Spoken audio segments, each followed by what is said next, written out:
At Manhattan University, a graduate degree is not out of reach. You'll gain real-world skills, credentials employers value, and connections to New York City's top companies. Choose from their new Master of Science degrees in healthcare informatics, digital marketing and analytics, business analytics, or financial analytics, all built around hands-on learning and industry partnerships. Graduate ready to lead, not just work. Take the next step at manhattan.edu/graduate. Manhattan University. Lead the future. Listen, all you New Yorkers. Taxi. Okay, we're looking around. This is the 77 WABC minicast. Sunday morning. Well, the quality of life in New York, well, it's not negotiable. With us today is Sergeant Vincent Vallelong, and he is the president of the largest police supervisory union in the country, in New York City, the Sergeants Union. And, Sergeant Vince, President, what should I call you, Sergeant or President? You can call me Vinny. Vinny, tell us what the heck is going on. I met a lot of people this week, and I told them the one thing that is not negotiable is the quality of life in New York. This was disgraceful. What happened with the snowballs and all the other things. You tell us what the heck is going on. I can tell you that with this administration that has taken over now, that if they do not change course, that moving forward, when things get warmer in this city, the quality of life is going to get a lot worse, and that is coming from experience. I've been doing this for 36 years now, and I've been a supervisor for 30 of those 36 years, and I've seen a lot in the city. I worked in the city. I have family members that have been part of law enforcement. They let these weren't kids, as was just shown. We just had an arrest. One of the four people that they identified, individual is 27 years old. He was brought in for a attempted robbery on a train station back in February. Why he's out right now, I have absolutely no clue.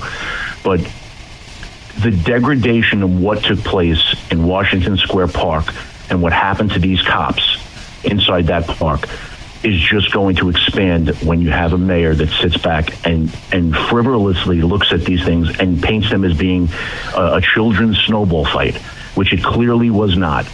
He could sit down with me any day in my office and look over these videos, and I will actually point out what crimes are. So, because maybe he doesn't have anybody inside of his office in order to tell him, what right and what wrong actually is. Well, isn't a fight is something that is both ways. It wasn't a two-way fight. It was only a one-way slugfest with them throwing, whatever it was, snowballs with rocks in them or whatever it was.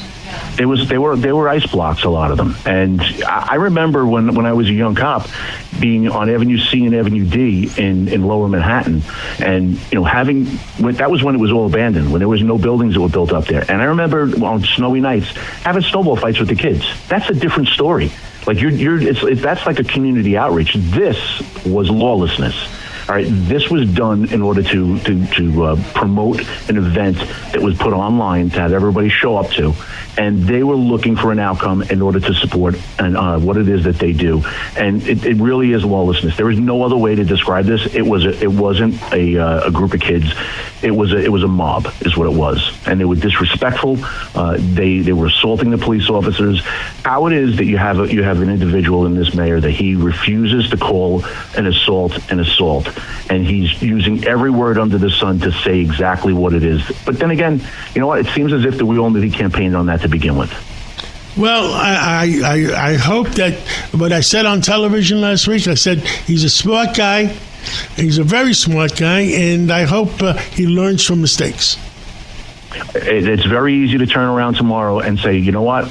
Now looking at everything that happened and getting a real bird's eye view of this, yes, you know what? I maybe I mischaracterized this. No one's gonna fault him. I know we won't, but it doesn't really. It shouldn't take that much to say that you support your cops.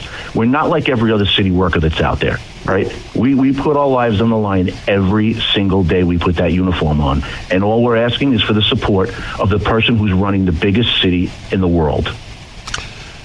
Well, Vincent, thank you so much for coming on, and I agree with you 110%.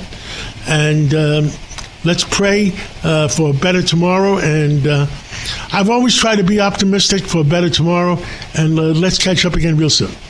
We need more people like you, John. Thank you so much. Thank you.